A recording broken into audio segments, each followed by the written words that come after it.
Hey guys. Welcome to Couple. Please like and subscribe if you like this video.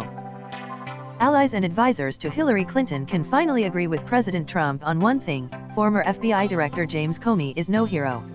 After reading excerpts from Comey's new book, A Higher Loyalty, Truth, Lies, and Leadership, and watching his first interview since being fired, with ABC anchor George Stephanopoulos on Sunday night, former aides on the Clinton campaign are collectively gnashing their teeth.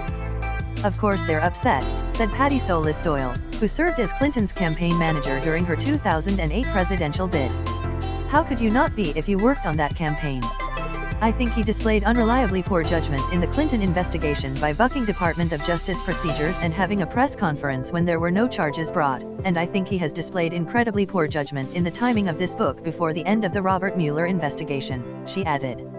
While much of the coverage generated by Comey's book has centered on his feud with Trump, Clinton allies are focused on his disclosures about the 2016 election. They are particularly incensed by Comey's acknowledgement that, when deciding how to handle the investigation into Clinton's email server, he took into account polls showing she would win the White House. Nobody is satisfied with anything he's been saying, said one longtime Clinton advisor.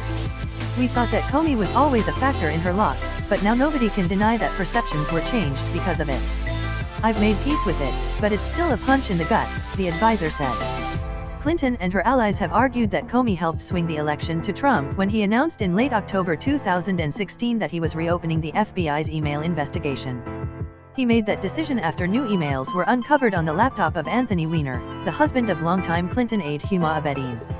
John Podesta, who served as the campaign's chairman, said on Twitter that Comey's letter to lawmakers in 2016 that informed them that the FBI was reopening the investigation was one of the worst errors of judgment in post-Hoover FBI history, referring to former Director J. Edgar Hoover.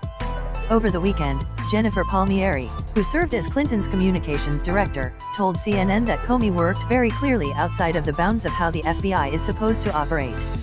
And on Monday morning, hours after the ABC interview aired, former Clinton spokesman Nick Merrill took to Twitter and ripped Comey for the July 2016 press conference where the FBI chief scolded Clinton for her extremely careless use of a private server. Merrill questioned Comey's use of the word maybe 37 times during the ABC interview. For a lawyer and law enforcement professional at the highest levels, it's a curious tactic, but useful when talking to press, allowing him to avoid having to be too definitive about anything, Merrill wrote in a thread of tweets about Comey. So here we are, Merrill wrote.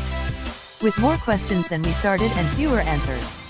Just 37 maybes and reopened wounds and every sign that hubris won the day and put the most self-involved, destructive leader the US has ever known into the Oval Office. At the end of the day, Hillary Clinton used her own email address. No laws were broken, no one was hurt, our national security wasn't threatened. It was a dumb mistake and a far dumber scandal, as she herself has said many times, he wrote. Yet Comey's book did bring one damaging disclosure for the Clinton camp. It reveals that advisors to Clinton were wrong when they insisted in the summer of 2015 that the FBI had not opened a criminal investigation into Clinton's email server, as was reported by the New York Times. Clinton aides forced the Times to make corrections to their story, but the original report was much closer to the mark, Comey wrote.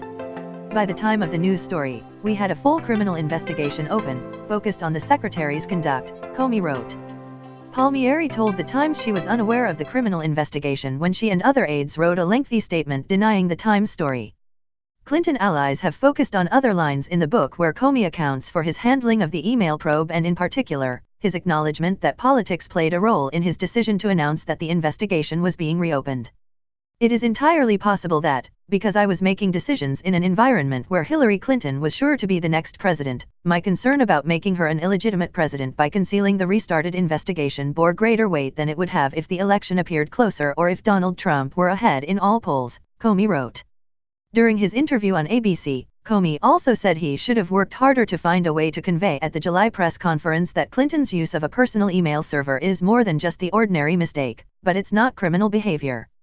One has to wonder if the strong rhetoric he uses about President Trump is fueled in part by a sense that he may have been responsible for helping elect him, one longtime Clinton advisor surmised.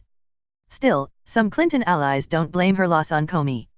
Tracy Sfull, who served as a surrogate for Clinton's 2016 bid, said that while she can recognize and rue the role of Comey's actions in the outcome, it wasn't the only factor that made Trump president. I have long believed most voters had made their decisions before then, Sfull said. The ultimate electoral college loss cannot be attributed to swaths of voters in, say, Wisconsin, who'd been riveted to that saga's every cable news and Twitter twist and turn. Solis Doyle acknowledged that no one will ever know if Comey's decision to reopen the inquiry into Clinton's emails was the decisive factor in her defeat. But if it convinced one person to stay home, it had an effect on the election, she said.